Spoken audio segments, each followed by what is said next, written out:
फरवा, जिस तरह DGISPR की जानिब से बड़ा क्लियर बोला गया है कि पाक फौज ने अपने अंदर खुद एहतसाबी के अमल को मुकम्मल कर लिया है, तो अब आने वाले दिनों में क्या होने वाला है मजीद? जो प्रेस कॉन्फ्रेंस आज हुई है वो बड़ी इम्पोर्टेंट थी। DGISPR की जानिब से जो प्रेस कॉन्फ्रेंस हुई है उसकी इम्पोर्टेंस इसलिए ज़्यादा है क्योंकि आज जो समाअत हुई और जो बेंच टूटा, आज बड़ी अहम समाअत भी हुई और ज़ाहिर है कि वो समाअत भी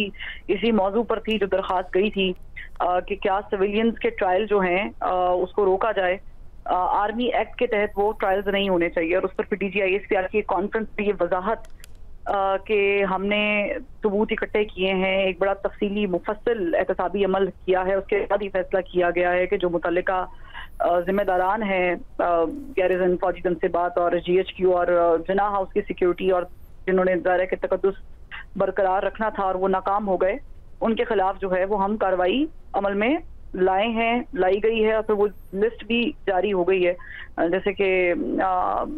आमिर इलियास साहब भी बता रहे थे कि मुतादिद जो फौजी अफसरान हैं उनके खिलाफ उन्होंने विद इन इंस्टीट्यूट कार्रवाई की है। लेकिन यहाँ पर एक कलीदी और बड़ा इम्पोर्टेंट पॉइंट ये है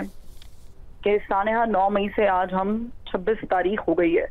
जून की, हम दाखिल हो गए हैं। ठीक है, मुतादिद सिविलियन जो इसमें जियो फेंसिक के थ्रू आप लोगों ने पकड़े हैं, पूरी डिटेल्स आप लोगों के पास होंगी, पकड़ने चाहिए थे। जिसने ज़ाहिर फौजी तनसीबात पर हमला किया है, ये तासुर पैदा करने की कोशिश की है कि शायद बगावत का कोई अमल हो रहा है, तो उसके खिलाफ कार्रवाई होनी चाहिए। मगर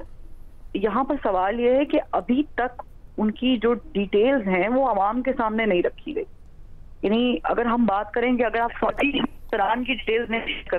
नहीं करनी, मगर जो आम सिविलियन लोग पकड़े गए हैं जिनके घर वाले फिक्रमंद हैं या जो वहां पर मौजूद भी थे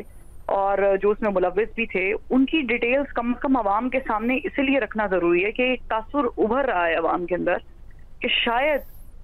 वो जो जिसे कहते हैं ना 2 एक्सट्रीम एंड्स, शायद वो वाली सिचुएशन जो है वो पैदा हो चुकी है। तो उस इबहाम को दूर करने के लिए या उस सिचुएशन को ओवरकम करने के लिए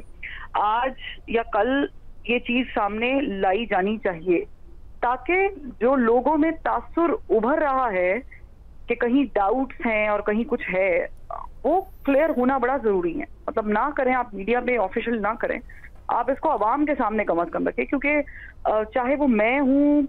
चाहे वो कोई फौजी अफसर है, चाहे वो कोई सियासतदान है, वो सब आवाम को जवाब दें। तो अवाम के सामने ये सबूत रखना और फिर इस चीज को क्लियर करना, क्योंकि देखिए अगर अवाम के सामने तमाम तरह सबूत मौजूद होंगे तो लोग फिर कोर्ट की तरफ रुख नहीं करेंगे कि उनका जो ट्रायल है वो मिलिट्री कोर्ट्स में नहीं होना चाहिए और सिविलियंस को सजा नहीं मिलनी चाहिए।